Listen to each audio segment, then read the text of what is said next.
It's easy to see how we've gotten both a sense of major closure and a lack of resolution from the UFC 264 main event trilogy bout between Dustin Poirier and Conor McGregor. I mean, look, Dustin's performances, both in this matchup and in particular in January, have made it clear who the better fighter between himself and Conor is. But based on that messy post-fight blow-up and some of the comments that came from UFC President Dana White in its aftermath, I would not be surprised to see another chapter in this rivalry before all is said and done. And for Dustin, who I will focus on for this video, if the opportunity came to make even more money and earn even more exposure by taking a fourth clash with Conor down the road, then why not? If at that point in time it makes sense, then I see no problem with it. All I care about right now, though, is seeing that matchup between Poirier and Charles Oliveira before the year is out. The lightweight division has been lingering in an odd state of limbo ever since the exit of the dominant Khabib Nurmagomedov, but I think under the circumstances, while it is always difficult to accept a new champion when the champion who preceded them never lost their belt, in this case, I think the winner of Oliveira versus Poirier will have truly set themselves apart from the rest of the lightweight crop.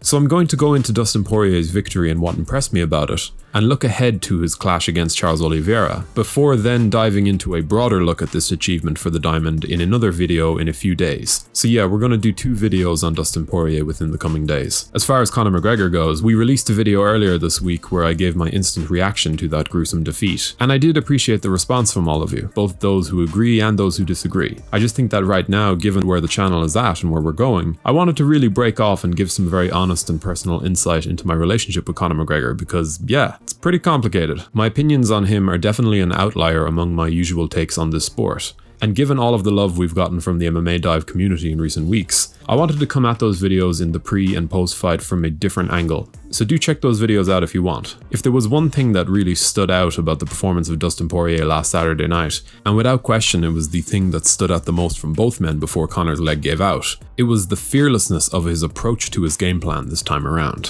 Where in the rematch at UFC 257, his focus was on discipline, on patience, and finding his openings with increasing regularity as the fight went on, this time around, it was apparent to me that Dustin was ready to go from about a minute and a half in. That sequence where Poirier began to turn up the heat on the feet, breaking Conor's early kicking rhythm with a set of punches that forced his opponent to clinch up. Even as I watched that live, it really sent a message about where Dustin's head was at. He knew he could stand in there and take Conor's best punches. He also knew he could bang him up with that counter right hook. He knew his cardio was far superior. To put it simply, he knew that he was capable of stepping on the gas far earlier this time, confident from what he had learned in a more slow and methodical victory in January. And as I saw Poirier throwing heavy from the second minute onwards, before the eventual ground and pound sequence that followed, yeah, I think in that moment I knew this was going to be a very different fight, leg break or not. If you're enjoying this content, be sure to subscribe to the channel to stay up to date with all of our latest uploads, before leaving a comment to let YouTube's algorithms know that we're fast becoming one of the best MMA channels on the platform. Because even with the other guys who had troubled Conor, things were different. Nate Diaz, who will happily inhabit the role of punching bag for a round or two before opening up as the cardio battle eventually goes his way, or even Khabib, who effortlessly controlled position in the opening round and wore McGregor down, confident that the finish would eventually come as his opponent tired. But what was interesting about Poirier this time is that he opted to take the fight to McGregor with a level of aggression and confidence that we really haven't seen in an opening round against him. And sure, McGregor had the potential to catch him, he could have rocked him, even in that second round that we never got.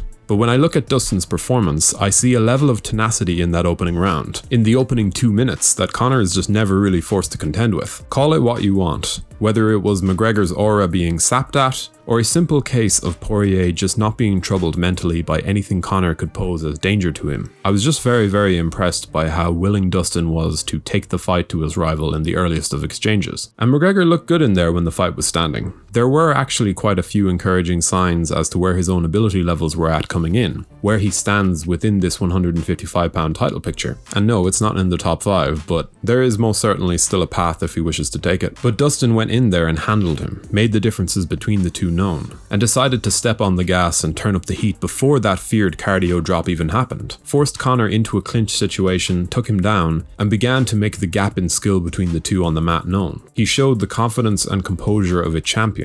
And I think that even with the nature of the stoppage in mind, personally, I got enough closure over the course of these 2 fights this year to prefer a situation that sees both of these men take on different opponents next. I don't mind the idea of Poirier versus McGregor 4 if if it makes sense, but not anytime soon because it really doesn't yet. Conor needs a fresh opponent. I think he'd be doing himself and his ongoing efforts an injustice if he didn't test himself against a different challenge. A challenge who isn't the gold standard among lightweights right now. Because McGregor simply isn't at the top of the division right now. That much is clear. And for Dustin, who doesn't have anything left to prove competitively other than his claim at being champion, a fight with anyone who isn't Charles Oliveira would seem like an unnecessary detour. And I do like his chances against Oliveira quite a bit. Don't get me wrong, I am a huge fan of Dubronx, and I certainly think that he is the legitimate king of the 155 pounders. And in the past, I have certainly made the mistake of picking against him far too often. But after what we saw on Saturday night, Dustin Poirier really does look like a champion right now. But what did you make of his performance in the UFC 264 main event? And how do you think he matches up against the lightweight champion Charles Oliveira? Do let us know in the comments section below. We always love to hear from you guys. If you enjoyed this video, be sure to leave a like and a comment before subscribing to the channel so you can stay up to date with all of our latest uploads. Thank you for watching.